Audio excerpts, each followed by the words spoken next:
Some of you may have thought, why didn't my favorite RE game, Resident Evil 2, get included in the Umbrella Chronicles, and where's Code Veronica?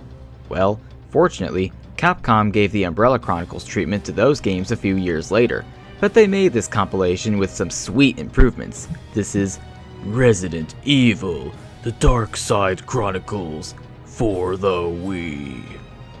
Darkside Chronicles takes place before Resident Evil 4, in a time when Leon and Krauser were comrades.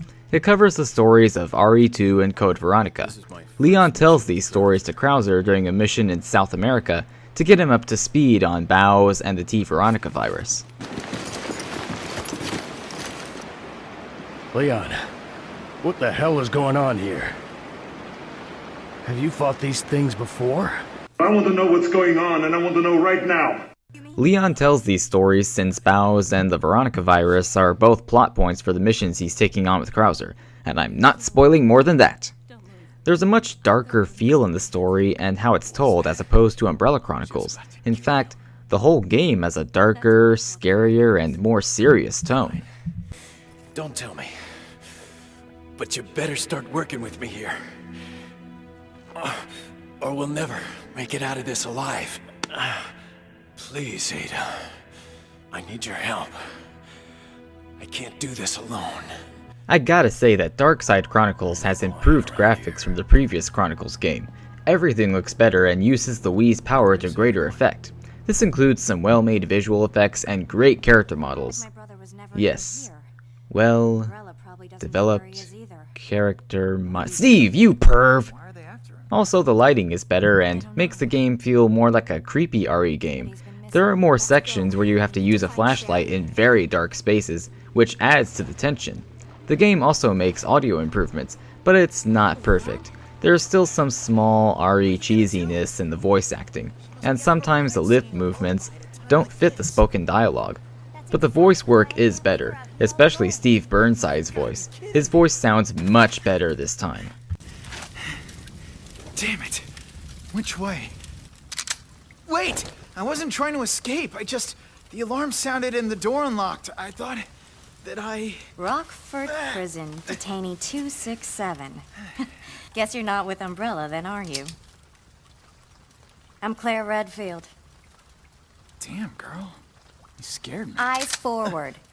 Who is your daddy, and what does he do? The guns don't sound all that realistic, but there are some very cool creature sounds. Some of these sounds make certain creatures more threatening than they used to be in the older RE games. The music is scarier and more intense, also more suspenseful, with some classic tunes returning. As you can probably guess, my favorite returning tune is the Suspended Doll theme. It's been slightly remixed for this game, but it's still a fantastic Halloween-esque theme.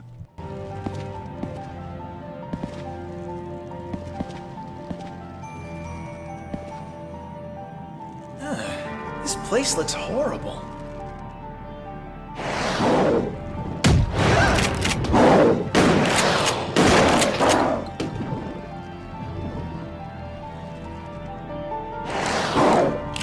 Since this game is a sequel to Umbrella Chronicles, it has similar gameplay.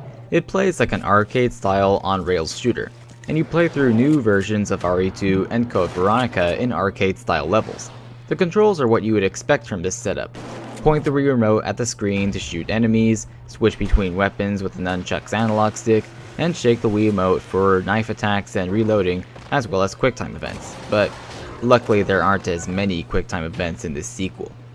Despite being an on-rails shooter though, it is more like the classic RE games in certain respects. Come on, don't bullshit me. No, really. Certain changes make it feel more like a creepy survival horror game. For starters, you can pick up and store green herbs for later use, which addresses the problem I had with green herbs in Umbrella Chronicles. Also, conserving ammo is more important now.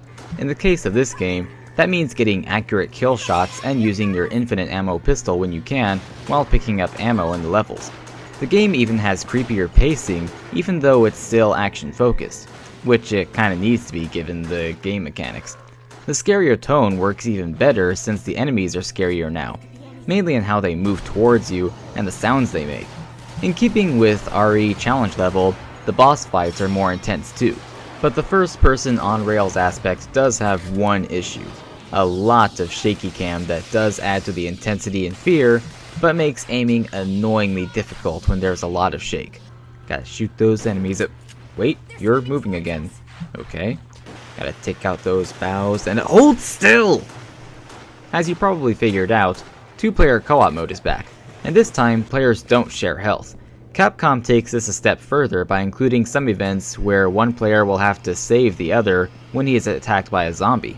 It's a cool new form of partner interactivity for this mini spin-off series of RE games.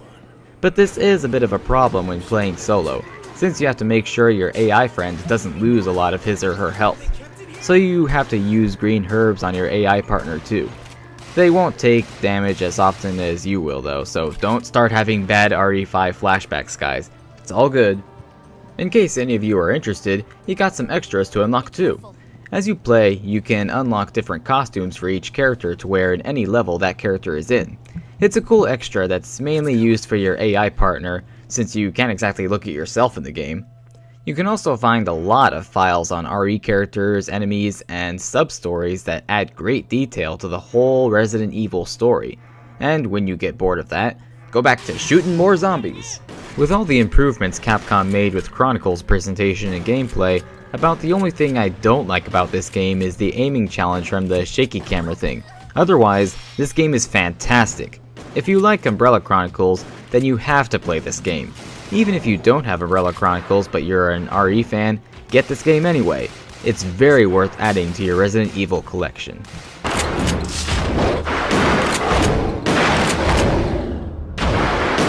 Come and get me.